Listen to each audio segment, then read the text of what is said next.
Bonjour, dans le cadre donc de notre programme de préparation donc de fiancés au mariage, donc avec mon épouse, on a une série de questions, d'accord, que nous allons mettre sur table pour permettre alors aux fiancés, à ces deux personnes qui s'aiment et qui veulent se marier, à se poser avant de faire le premier pas. Et c'est très important pour nous de leur rappeler qu'il y a des situations qu'il faut analyser à froid. Il ne s'agit pas d'être dans les émotions que j'aime, alors je vais me plier à tout, ou bien l'autre m'aime, il va me comprendre, etc. Il y a des choses qu'on peut déjà vérifier avant. On ne peut pas tout anticiper, mais il y a des choses qu'on peut vérifier avant et qu'il est essentiel de détecter avant et prendre la bonne décision. Est-ce que je fais le dernier pas ou pas? Est-ce le moment de faire le dernier pas ou pas? Parce que le mariage, c'est pas pour les enfants. Le mariage, c'est pas pour les enfants. Si on est encore enfant dans le domaine relationnel, eh bien, il ne faut pas faire ce pas.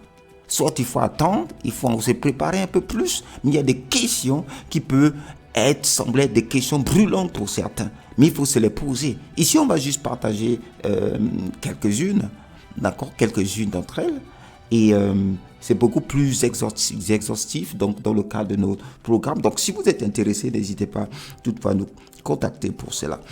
Donc, une des questions, c'est: suis-je prêt à vivre avec les défauts de mon futur ou de ma future?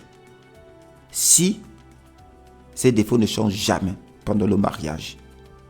Pourquoi? Parce que on n'a pas la puissance, on n'a pas la capacité de contrôler le changement dans la vie de l'autre. On peut influencer d'une certaine manière, mais on ne peut pas contrôler ni déterminer quand ça va se faire, ou si ça va même se faire un jour. Donc, ça permet déjà aux personnes d'ouvrir les yeux sur les défauts de l'autre.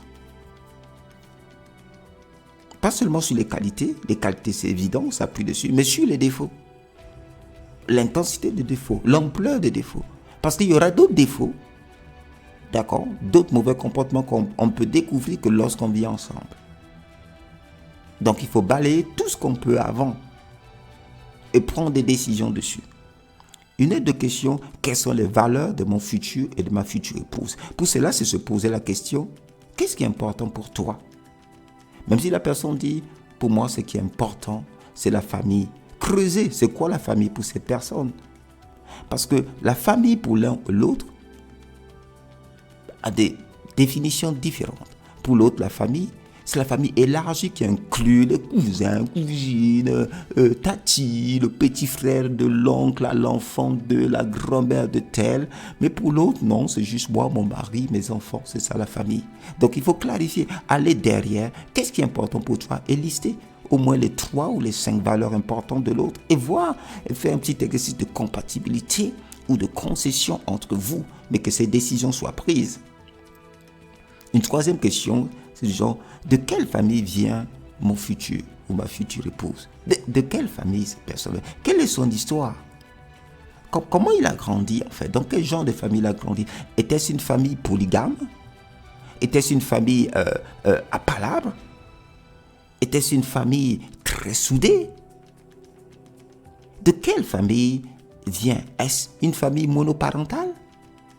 Est-ce qu'il a grandi seulement avec son père? Est-ce qu'il a grandi seulement avec sa mère? Voilà, avoir une idée, et de là, vous pourrez aller en profondeur. Il ne s'agit pas de faire la police sur la vie de l'autre, non. Mais ça vous permet de clarifier et de prendre des décisions et de vérifier certaines choses pour vous prévenir et pour comprendre que certaines choses, si elles se passent au milieu de vous, ça peut avoir une origine. Et là, on le regarde avec plus de hauteur. Okay? Et maintenant, une troisième question qu'on peut se poser, c'est: mon futur ou ma future, as-tu eu des problèmes sexuels? Et où en est-il aujourd'hui avec ça?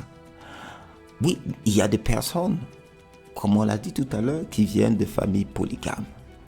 Donc, ils ont peut-être grandi avec cette idée qu'on peut avoir plusieurs femmes. Et qu'est-ce que vous en savez? Vous avez dit: non, mais et maintenant il est croyant, il est chrétien. Mais tout simplement, vérifier un peu ces conceptions. Ça permet de vérifier. Qu'est-ce que tu penses de la polygamie, puisque tu viens d'une famille polygame?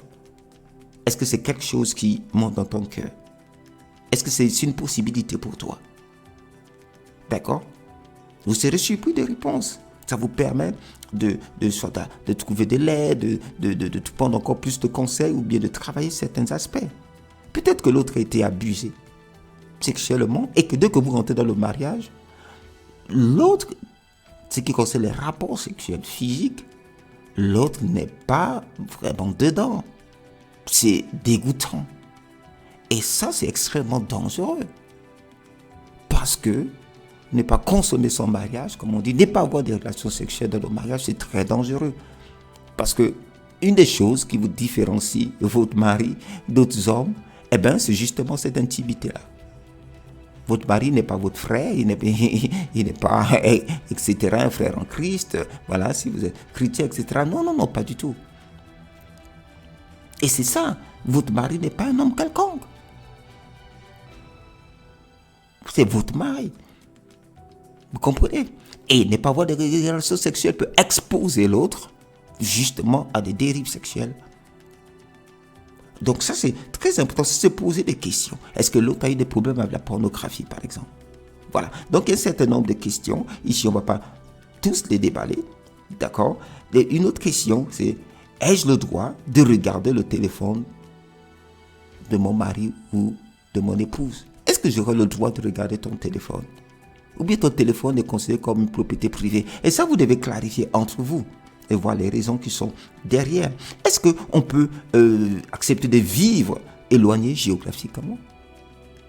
Est-ce que ce serait OK pour nous, par exemple, que toi tu vives au nord et l'autre au sud, ou bien l'autre dans un autre pays, et on se voit de temps en temps juste le week-end, quand on sera marié? Voilà, ce genre de situations, par exemple, sont très dangereuses. D'accord? Sont très dangereuses. Donc tout ça, il faut clarifier. Si le mari va à tel endroit, est-ce que la femme va suivre? Comment on va faire?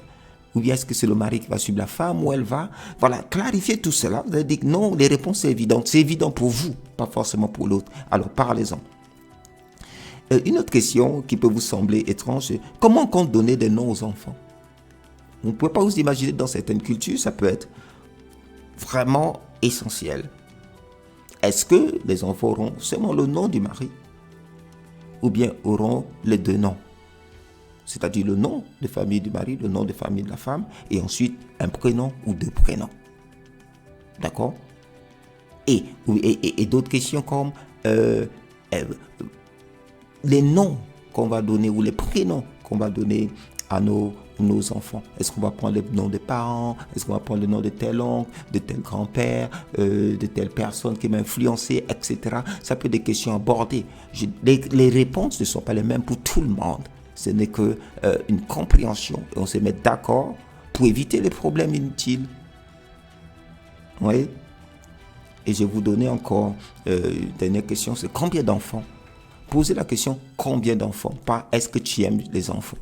Est-ce que on compte faire des enfants? Oui, on compte faire des enfants. Mais pour l'autre, c'est peut-être juste un enfant. L'autre vient d'une famille nombreuse et voilà, avec 7 frères et sœurs. Et puis, il a peut-être l'intention de reproduire la même chose. Clarifier ça, mais décider à peu près d'un nombre. Et ça peut finalement être moins, ou bien, je ne sais pas, plus, on peut se retrouver avec des jumeaux, au moins de faire le dernier qu'on pensait. Bon, voilà. Donc, voilà, c'était pour partager comme ça quelques questions qui peuvent sembler brûlantes à se poser pendant les fiançailles. Pendant les fiançailles, pas après. Pendant les fiançailles, en parler, échanger cela. D'accord? Allez, je vous souhaite une bonne journée et n'hésitez pas, si vous avez besoin de contacter, dans le contact qui est dans les commentaires pour la préparation au mariage. Ciao, ciao.